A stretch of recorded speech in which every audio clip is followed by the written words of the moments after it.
point out that Congress provided about $135 million of assistance to Burma.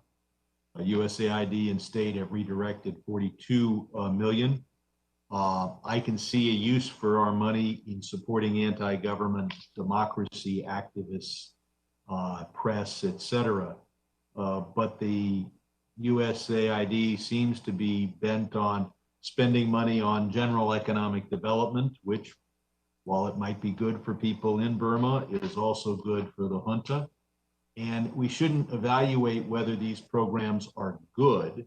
Some of them help people in need, but whether they're the best use for American foreign aid dollars, which could instead go to help India deal with COVID-19, allow us to do even more, and we're doing a lot, but do more for the Rohingya refugees, or support political engagement in Nigeria, or election observation in Benin, or a host of other issues that would be a better use than strengthening the economy of a country that is right now run by the junta. I want to focus on the Rohingya.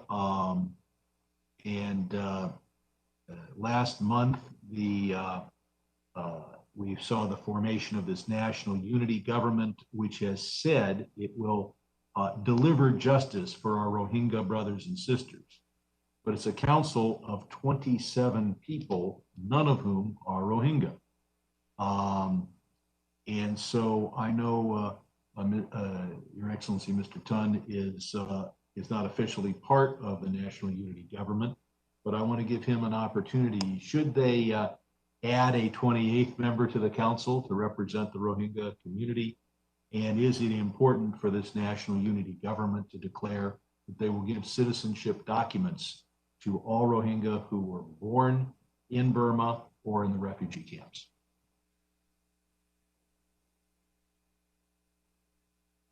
Well, thank you, Mr. Sharman, for the questions.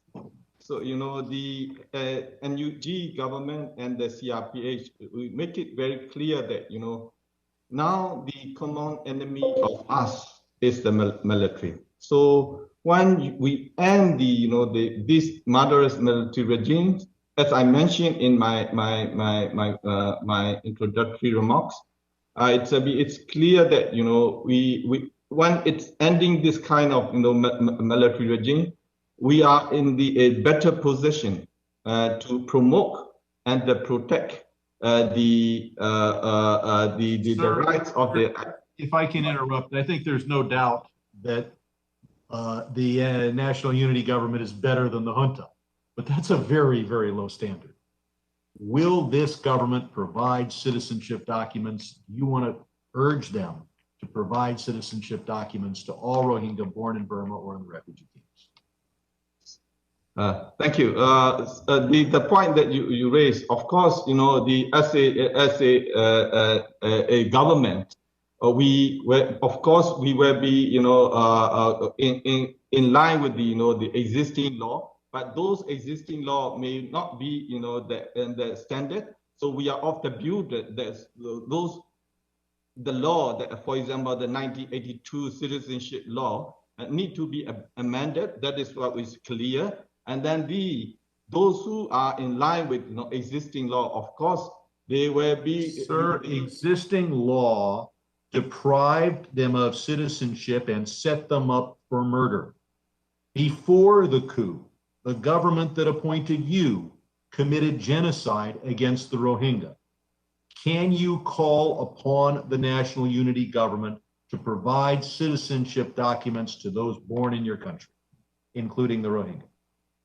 Yeah, it's of course, you know, we are very clear that, you know, those who ever are born in Myanmar, and then those who ever entitled, they have to be, you know, according to the under the law that existed, they're not entitled. There are laws that existed for decades saying that people whose grandparents were born in Burma are denied citizenship. And for you to say we're going to carry out existing law would be like a post-Nazi government saying we're going to carry out existing German law. No, I see it differently, sir, because you know, there are the same difficulty that, you know, the previous NLD government had. But if we go according with, you know, strictly according with the, you know, law, there are a lot of Rohingya are entitled to become a citizen. Very clear. That is, you know, Gentleman's time has expired. My time is, thank you. The gentleman's time has expired.